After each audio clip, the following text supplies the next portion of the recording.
This is the Shift Shapers Podcast, connecting benefits advisors with thought leaders and entrepreneurs who are shaping the shifts in the industry. And now, here's your host, David Saltzman. You know, as brokers, as agents, as benefits advisors, call us what you will, at the end of the day, we all sell a product and we all have to interact with the folks with whom we sell it. And we hear the expression a lot, bring your A game. What does that mean? Beyond what it means, if you're really honest with yourself, you know that you have days where you don't bring your A game. You're frankly lucky if you bring any game at all. And we all have those days, or we lie about it, I guess. But we wanted to learn more about bringing your A game, how you can do it, what it actually means, and what holds us back when we have those days where we don't bring it. So we've asked Machen MacDonald, who is founder and lead strategic business coach at ProBrilliance. This is his school of excellence, and he's offered kindly to share some of his thoughts with us. So welcome, Machen. Hey, David. Good to be here. Our pleasure. Thank you for sharing. So a little bit, just a quick little synopsis about your background, if you will. Well, I won't go all the way back, but I'll go back to about 1989 is when I actually started in financial services. I was a licensed agent and registered rep with the Mutual of New York at the time, which later became the Money Group, later bought by AXA, which is now the Equitable. Was one of our top producers. I ran an agency, ran some regional stuff, and ended up really coaching other top advisors in how to grow their practice. And there came a point in time where a lot of our members or agents and managers left the company, and my phone kind of started blowing up, and they said, hey, can you help us over here with what you helped me with over there? And I figured out a way to do some outside business activity. That was in 2004, and it just morphed into what we know now as ProBrilliance.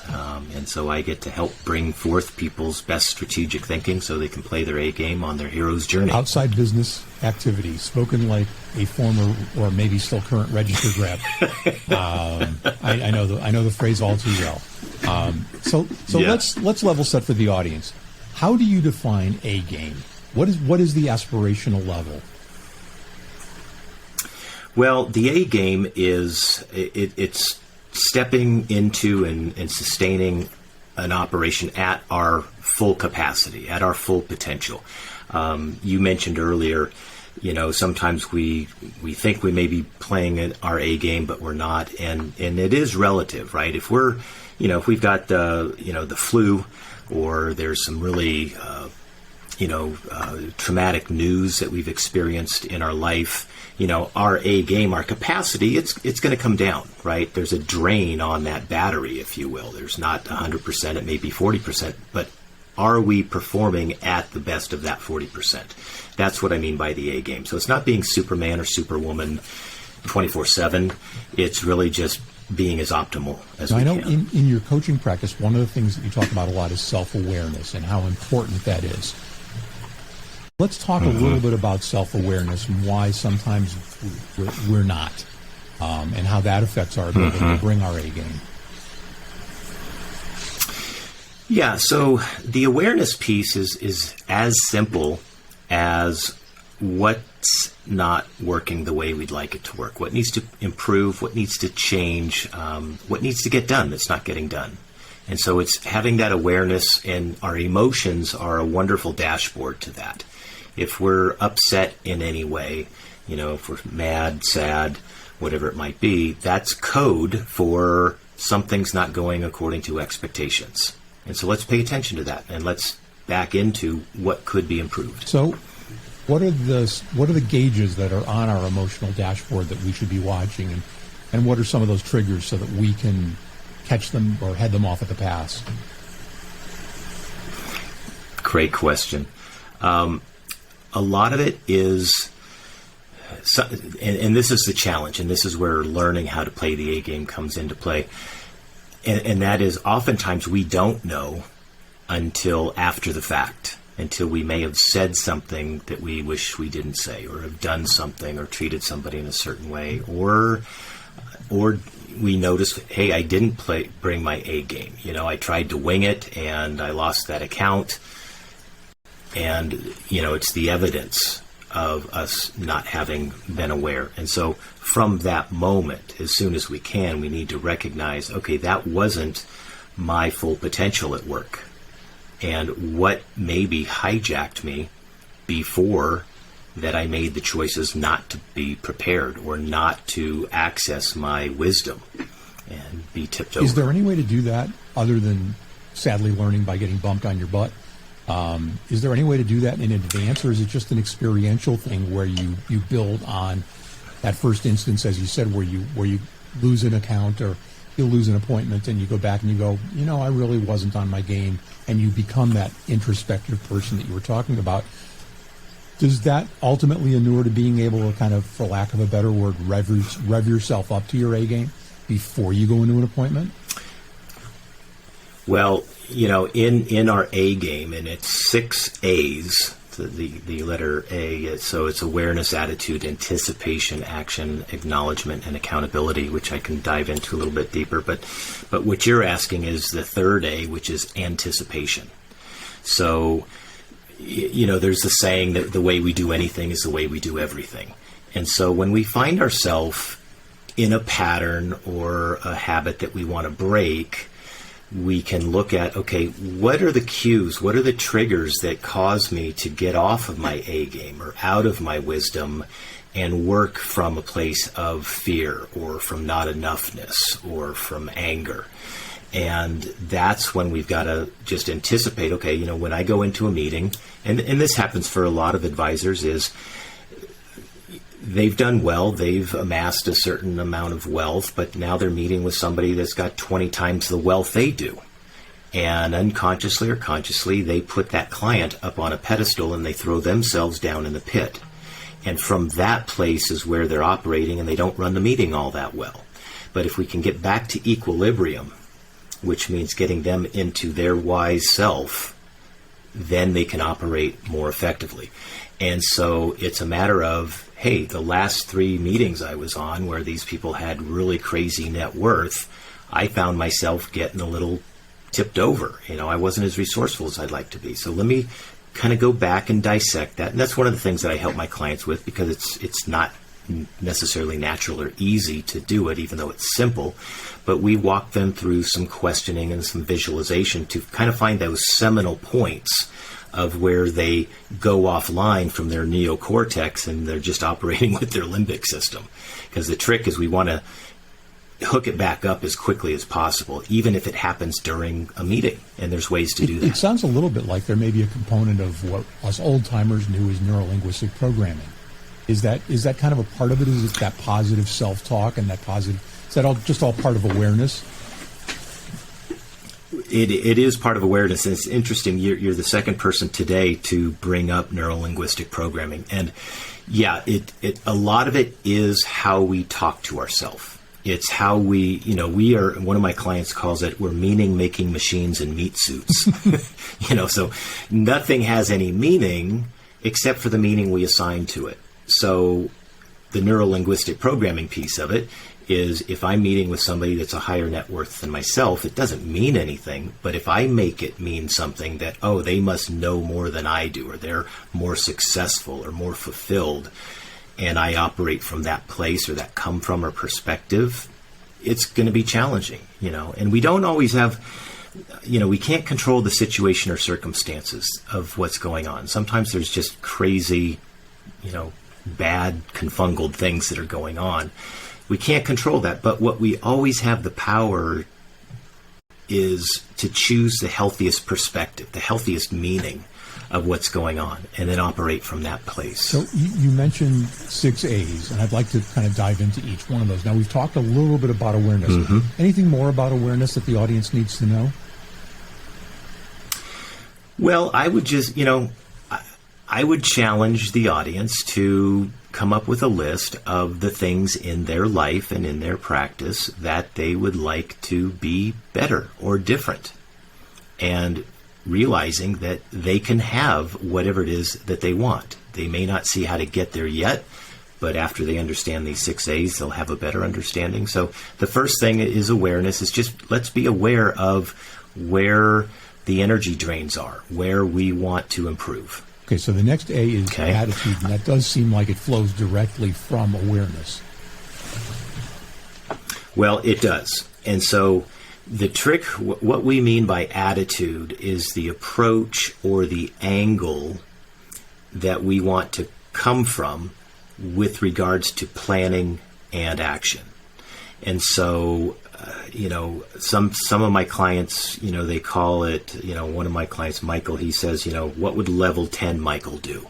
Right? So if he's at level 10 and he's not encumbered with any of his stinking thinking, he'll think differently. He'll take different action. So, the trigger for him is, okay, level 10 Michael. I've got, another client, Jerry, he's, S on the chest, right, for Superman. He's like, if I crack this open and there's a big S, how would I operate from here? And it gets us to think differently. And one of the questions I often will ask a client is like, who's your favorite superhero and what would they do? And interestingly enough, they'll access that wisdom that's within them, even though they think it's out there in Superman or Batman or Wonder Woman. Well, and that's why Superman and Batman and Wonder Woman resonate with us when we read them, because it's not only aspirational. We all like to think that we've got a little bit of that, a little kernel of that inside of us. Although Absolutely. I don't think a minivan is anything like a Batmobile, but, you have to kind of visualize, right? So the third That's thing is right. anticipation. Now, you touched on that briefly, but I think it's really important. So talk a little bit more in depth about anticipation. Yeah, so anticipation is really where most of this work is. And if you look at the word anticipation, the first 3 letters spell ANT, right? ANT is an acronym for automatic negative thought or automatic negative thinking. And so part of it is when you notice in your past where you tend to get tripped up, it's because of negative thoughts that creep in. And most of the time they're unconscious. We're not conscious to them. So we kind of have to wake up and go, let me shine the light on this. Let me see what these ants really are. Because, in psychology, they teach us that our thoughts, ideas, and beliefs drive our feelings and our emotions. And from our feelings and emotions, we take actions or we behave, and it's the actions and behavior that get us our results. So the trick is looking at the results. If the results aren't favorable, we can back into what's the thinking that's going on. And oftentimes there's a lot of ants scurrying around in the dark that we're not even aware of. And it's causing us to feel less than, and from that feeling of less than, we don't operate at our full potential. So if we can back into noticing what are those negative thoughts that creep up, once we've got our list, then we can create alternative thinking. So if there's a thought of, when I'm around wealthy people that are wealthier than I feel less than and I don't operate as well, we can change that to I connect with anybody, and through that connection, we thereby create a collective wisdom that helps both of us, right? So it neutralizes that pedestal in the pit. And from there, then we can have the kind of the list of when might those ants creep in and I'm not aware of it. And if we just think about it, where in this next meeting, where at my 2 o'clock might this creep in? Or where in my 4 o'clock might this creep in? Or where when I'm doing the planning might this creep in? And just notice that, and then maybe write a note down or a reminder in our phone of what's the thinking we want to remember is true about us, not the negative thought that we're having or the ant. Because we all have ants, but we're not ants, right? So it's part of it is backing away out of ourself and looking down on ourself and noticing, oh, I can see the ants crawling on me. So let me flick those ants off so that I can think clearly without the In ants. your experience, and that's where we access that wisdom. How difficult is it for salespeople, because they're kind of a different breed of folks, to understand and name those ants? Well, it's really if they're just paying attention, it's again, it goes back to the dashboard. on the dashboard, one of the gauges is our emotions, our feelings. And if we're feeling angst or doubt or fear, and a way to remember that is fad, the fad of the day, fear, anxiety, and doubt. It's the feeling's going to be somewhere along those lines that we're not wanting and kind of holds us back. And so if we can just tap into the feeling, like, I'm not feeling I'm not feeling my mojo right now. And then stop and say, okay, if I'm not feeling my mojo or I'm not feeling confident, let me back into what am I thinking? What am I telling myself? What am I believing is true about this situation? What's the possible meaning I might be making up about what's going on or not going on, right? Typical one is, and this is, takes up a lot of time on a lot of calls, when an agent or an advisor or rep has a client that's gone silent, right? Big case, and it's, we're going to deliver a policy or we're going to move the money over, and all of a sudden it's crickets, their brain starts to go crazy, right? And, it's like when our brain goes crazy, we tend to hide out, we don't make the calls, or if we do make the call, it's from fear, and we're not as resourceful. So let's make up a different meaning of what that silence might be. Could be something happened in their family that just took them totally offline.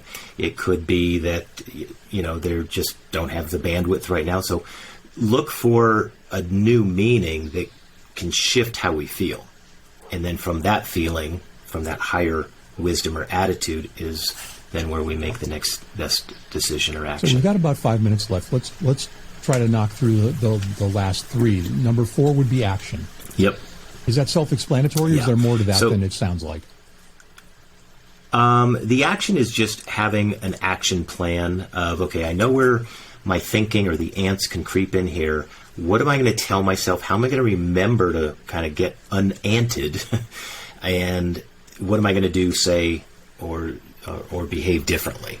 So it's just having that awareness so that when it happens, we've got a plan, right? It's like Mike Tyson said, everybody has a plan until they get punched in the mouth. Well, the ants are the punch in the mouth, and we got to stay awake, right? We got to realize, this is just a thought I'm having. It's not necessarily what's real out there. What's my plan for keeping it real in the way of accessing my full potential? So that's pretty much it for action. The next piece is acknowledgement. That's the 5th A. And the acknowledgement is we have to lock in the favorable new behavior. So if we took the time to recognize what the ants were, and we anticipate it, and we've got a plan, and we actually remember and we implement that plan, at the end of that, let's acknowledge that. Somewhere between diapers and getting our business cards printed, we forget how to celebrate, right? How to pat ourselves on the back. So when we do that, we know it works for other people, and we are other people. So let's give ourselves a pat on the back and say, hey, David, really good job in anticipating this and reframing it and taking a different action and staying in your power. Good job, because what will happen is you kind of go, yeah, that feels good. And we stack that over time. Those then thereby become our automatic thoughts. And those are the automatic thoughts that we want. And then the 6th A, the accountability, is just a matter of conditioning, right? We don't go to the gym once, work out, and say, got it, I'm good to go. We've got to keep going, because if we don't, it's going to drift back. So the accountability piece is just really locking this in. It's constant and continual conditioning of this new behavior, because we've got to face it. Over the years, this wiring with these automatic negative thoughts has gotten pretty thick, and we might be able to affect it for a while, but it may fire back up.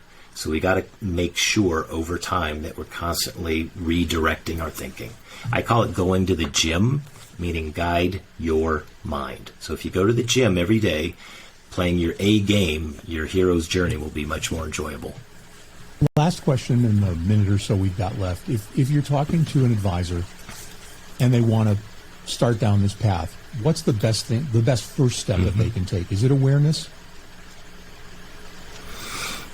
That's why that's A1. Yeah, it's just awareness. What's not working? What needs to be different? And people are saying that all day long.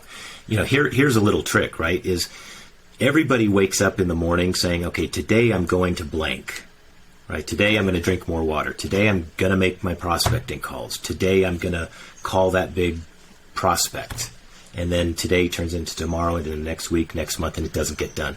So that thing that people are waking up with, that they think if they did or did differently would change their life, that's what they need to be aware of. That's what they need to work on.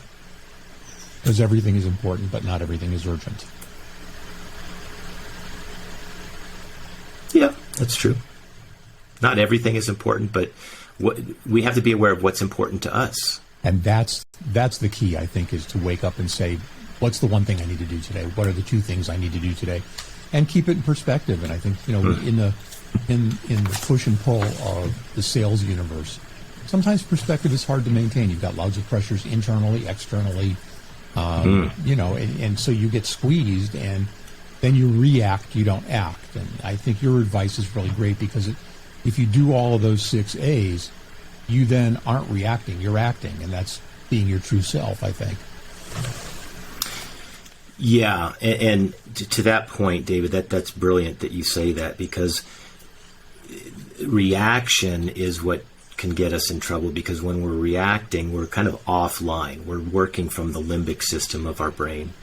And interestingly enough, if you take the word react or reaction, and you move the C in the word reaction to the front of the word, you get creation. And so this is all about staying in the creation, right? The new thinking, which is the neocortex of our brain.